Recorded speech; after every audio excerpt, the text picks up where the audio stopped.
Hi, you're listening to Delusional Optimism with Dr. B, where we explore human resiliency and learn how people thrive even after adversity. We break down the complexities of the human brain so concepts are simple and relatable. It's fun and empowering to understand how your earliest experiences influence your relationships today. What makes you tick? Dr. B is a speaker, trainer, and consultant who understands emotions and human development from the inside out. Let's dive into today's episode.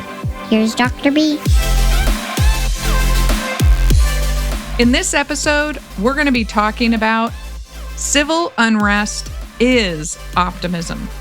If you're interested in furthering this conversation, please email me at contact@drbconnections.com. Or if you'd like more information or to book a training, go to my website at www.drbconnections.com. This episode was recorded on June 23rd, 2020 during a Facebook Live series. Without further ado, let's kick it over to the episode. How can we feel optimistic with all the civil unrest and COVID-19 just chaos running rampant in our world at the moment? So I feel like that is a question that people have, because how do you feel optimistic when there's so much going on that feels so bad and negative? But the amazing thing about optimism is that it leads to activism.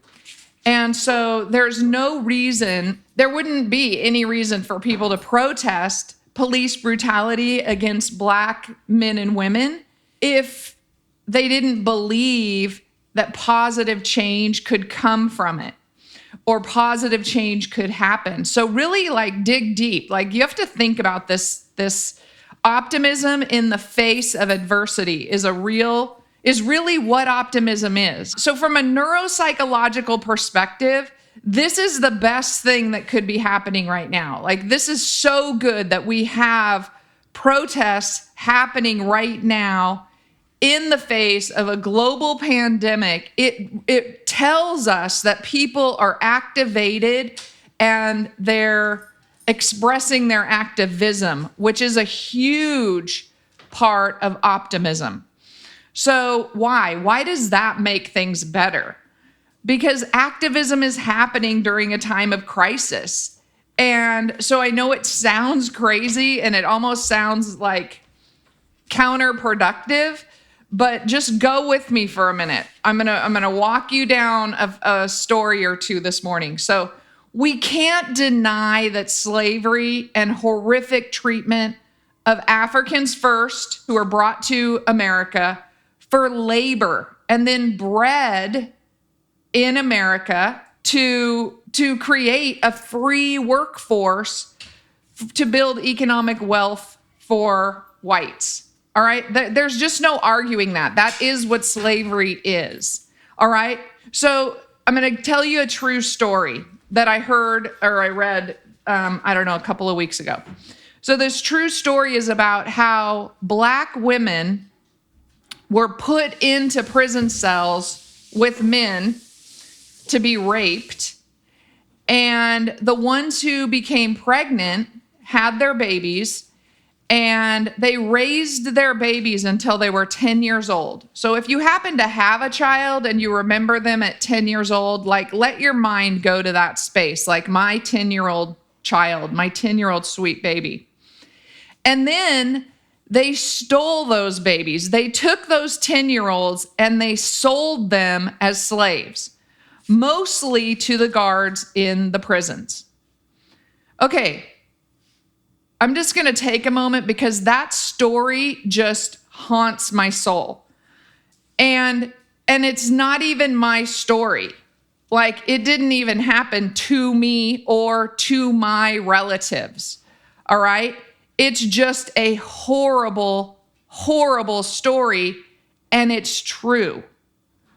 So if that story were part of my history, I can only imagine the rage and the fury that I would feel. I feel rage and fury and it didn't even happen to me. So the brain now stop arguing, stop the arguing brain, because the arguing brain and our confirmation bias wants to find reasons to deny why this isn't our fault as the white community or white people. But this is undeniable. Like, it happened, and probably people in our history of relatives participated in it. So we all just, as optimistic people, need to sit with our discomfort at this story. All right? This is what we need to do. We need to just be real, hear that story, and let it make us feel uncomfortable. Like, I feel uncomfortable even repeating that story. So it makes us as whites feel like, I didn't do that. Like, don't blame me for what somebody else did. But that's not helpful. That isn't helpful at all. Right, of course, you didn't do it. But it doesn't mean that it didn't happen and it wasn't painful for somebody else. And in the grand scheme of things, I would argue that it's painful for everybody. It's painful for humanity that happened.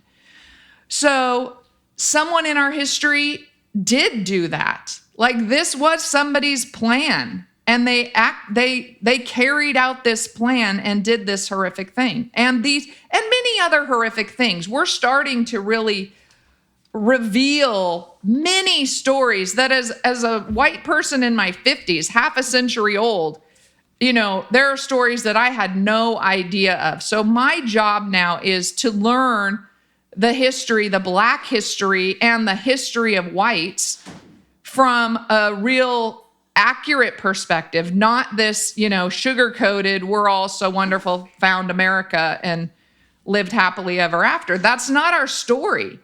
So today we try to imagine the horror and just feel the regret and the pain and the compassion for the women and children and the whole group, like everybody who participated in this, but particularly the women and children who were torn apart and raped and, their babies were stolen. Like, we just need to sit with our uncomfortableness and feel that compassion for the people who really endured this atrocity. I mean, that's the only word I can think of, is that it is an atrocity. And so that's it. For now, just hear the stories. Hear all the stories. Let people share the stories. You read the stories and feel the pain and find your empathy. Now, I know what you're probably thinking is like, what the heck? This is not optimistic. How is she calling herself a delusional optimist when she's telling us this sad, terrible story? But here it is. We're going to keep going. Just bear with me here. Too many people respond to these kinds of horrific white secrets in a way that's defensive. They say things like, well, that was a long time ago, or I didn't do that. Like, my family didn't do that. And these Blacks in this time, they didn't experience that. So doesn't affect them. Okay. So that's what I mean by confirmation. Like, don't go to your defensiveness. Don't go to your confirmation bias, and don't say these dumb things. So just sit and feel what that would be like if it were you or somebody that you love. That's it. So delusional optimists, here's where we get into it. Delusional optimists are active.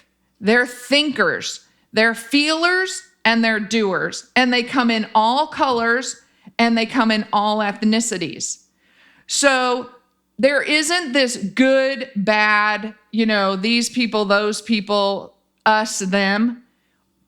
Optimists come in all ethnicities, period.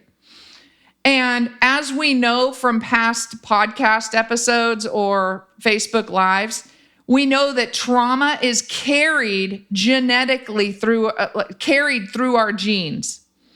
Trauma isn't a gene in and of itself. It is an epigenetic tag. So trauma, like the horrors of slavery, are carried forward as an epigenetic tag to future generations. So no, somebody didn't necessarily experience that trauma.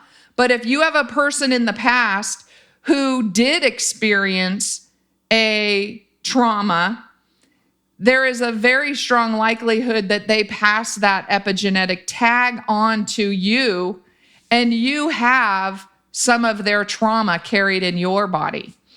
And so you have to go back. I can't explain epigenetics in, a quick 5 minutes here, but there's 2 episodes at least that you can go back and listen to, or you can Google it. So, and no, white people do not escape their role in this history. Like, we just don't get to escape it. We don't get to say, oh, that was a long time ago.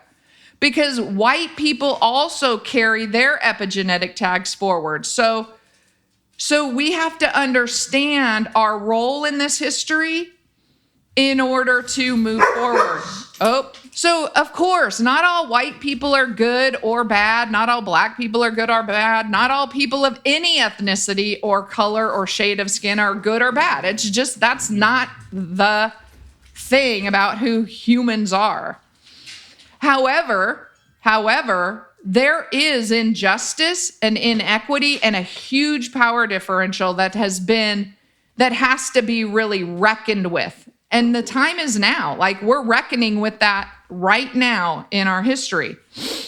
All of this info, I know, seems to totally fly in the face of optimism, right? I get it. But it's wrong. Like, that's wrong.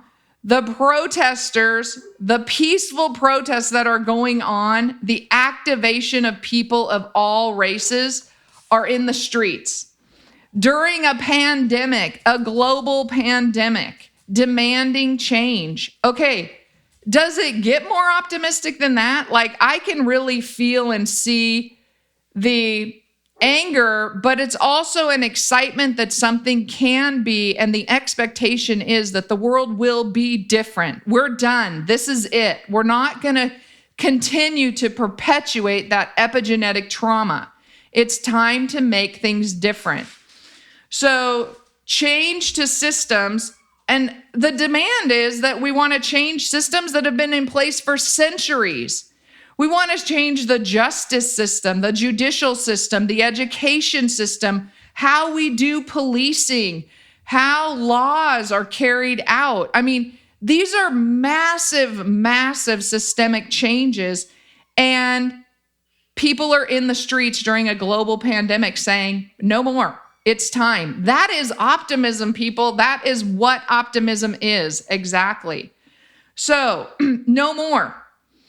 The outcomes have to be good for everyone because people are powerful, and optimism activates the body and the mind to move forward in ways that are positive, even when their safety is threatened.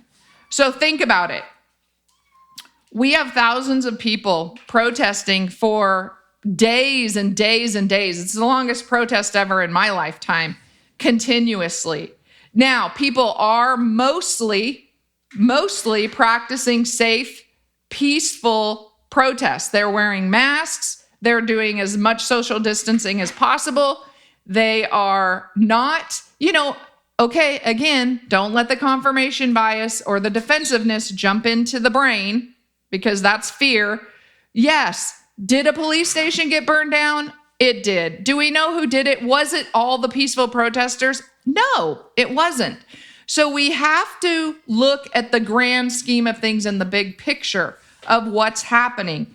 For the most part, the protests have been peaceful, and the aggression has actually been on the policing side. Not all of it. There have also been great acts of compassion and kindness on the policing side.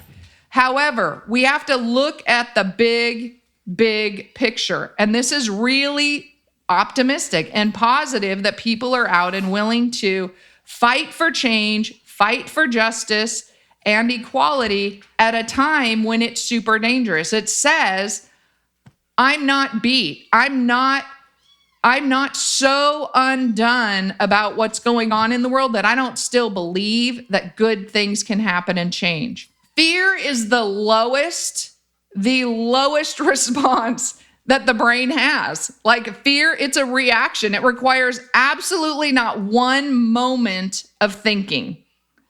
So fear is our lowest common denominator. Like fear is just your body says go and you go, or you freeze or you fight. Like that's it.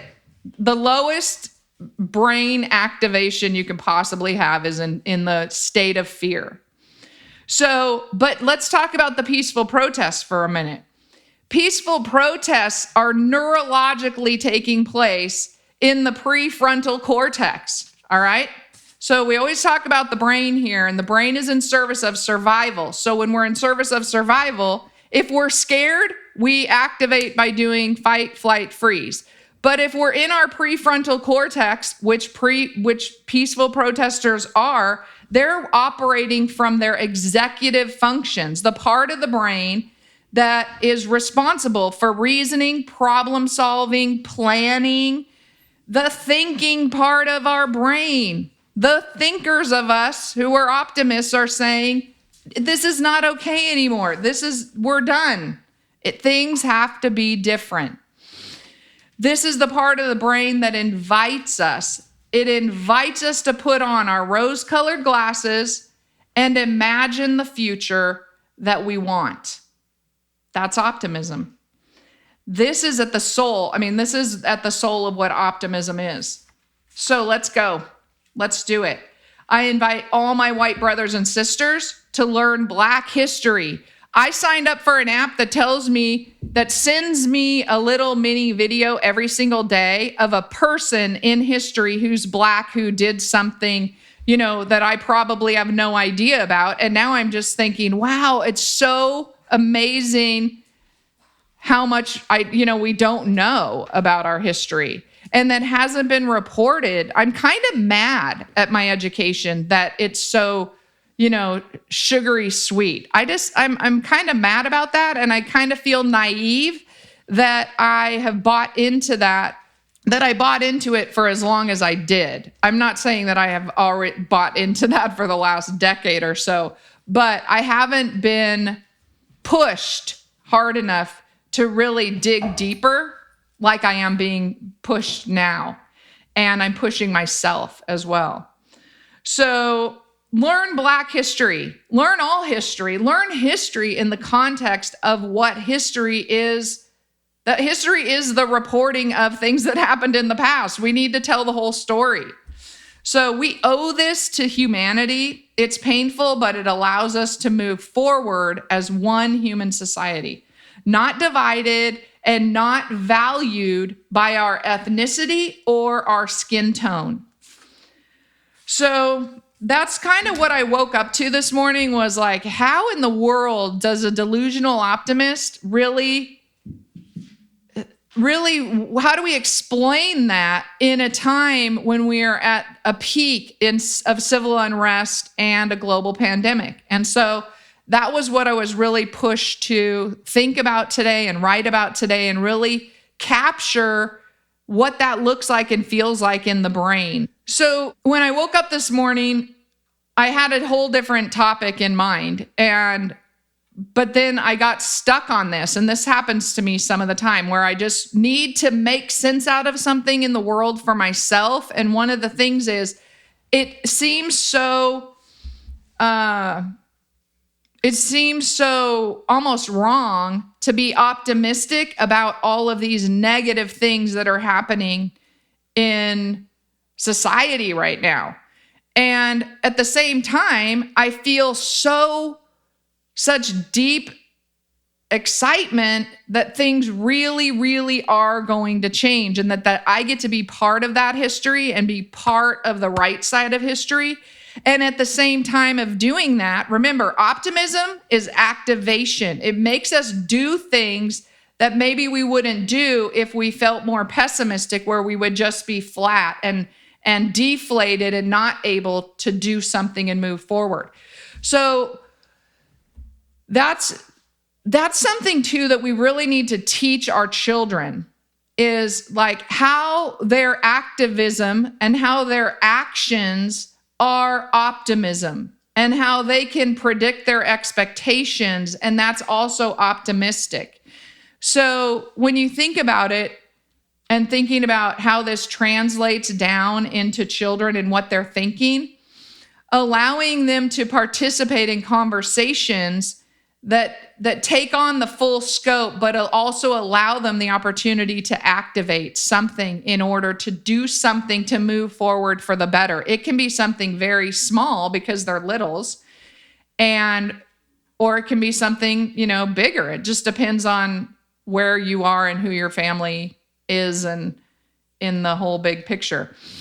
The other thing is that it's so important. I brought this up before, but it's even more important now because I have been getting some pushback from people in my sort of social group. They're not people that I necessarily hang out with, but they are people that I know or sort of know from Facebook and a long time back.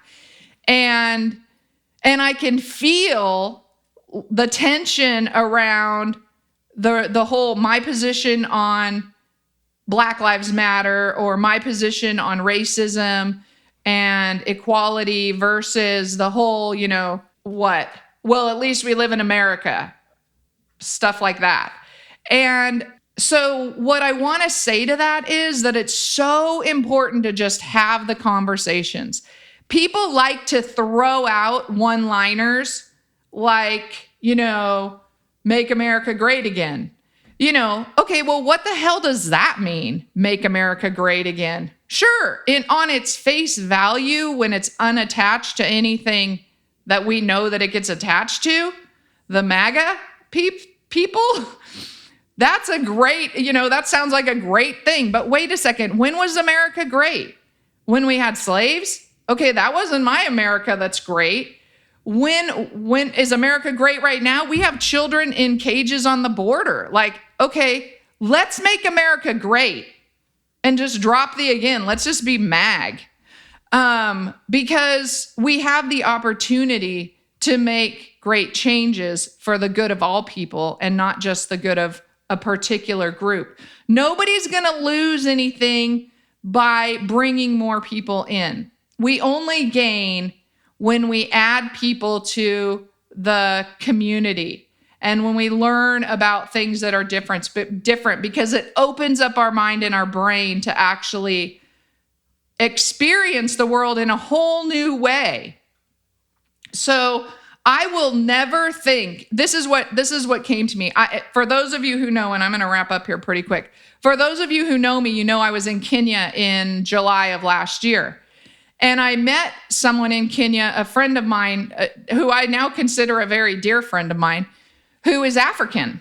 And she's a mama. And then she has a mama. And we've all become friends in this time. And then I have friends who are mamas who also happen to be Black. So, and I was thinking about this and that story about, having your 10-year-old sold. And I thought, okay, I'm horrified by that as a white mom. I know that my friend in Africa would be equally horrified if that were her child being sold. I'm sure her mother would have been horrified if she at 10 years old were sold. And I know that my Black friends who are moms would also be just as horrified and destroyed if their 10-year-old children were sold. So what does that say about us? It says that we're not, our skin tone is just so irrelevant to the globe. What's relevant is our depth and ability to weave ourselves together with compassion and love and to stand up and fight. Today, I know that if anybody wanted to sell my friend's child at 10 years old, I'd be out fighting. There is no way I would be, well, obviously none of us would be on board with that today. But even so, there are other things that are happening, and that's why we're getting protesters of all colors and all ethnicities on the street saying, you know what? We really need to look at our world in a different way. We need to build the one that we all can live in together, equally, justly, in a loving way, in a compassionate way, because it's optimism and empathy that breed a good humanity. Thanks so much for listening to today's episode. I appreciate the opportunity to connect with you. If you're interested in booking a training, I'd love to hear from you. You can reach me at my website, Dr. B Connections. There's a big button that says, book a training with Dr. B. It's that easy. If this show has been beneficial for you, please share it with your friends and family. Spreading the word about the show helps us grow our audience and helps continue to change the world together. Again, thanks so much for listening to Delusional Optimism. Now, go leave a life print.